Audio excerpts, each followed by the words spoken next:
సాయంకాలం జరగకపోతే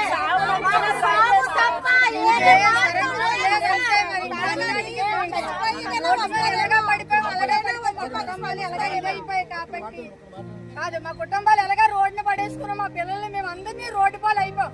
కనీసం ఈ ఒక్కసారికి సాయంకాలం లోపు మాకు ఏదో తేలపోతే నిజంగా చచ్చిపోవడానికి కూడా రెడీగా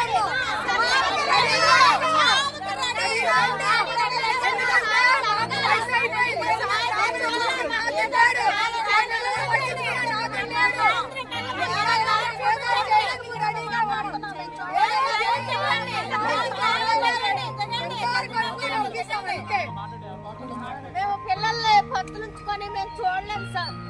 మేము వచ్చేనా మేము ఇంటలు కట్టుకోవాలి, కరెంటు బిల్లు కట్టుకోవాలి, డోంగరాలు కట్టుకోవాలి. మాకు ఎటువంటి ఆగ్రహం లేదు. మేము తినడానికి ఇప్పుడు తిండి కూడా లేదు సార్. మేము రోడ్ల మీద పడి ఏడుస్తున్నాం.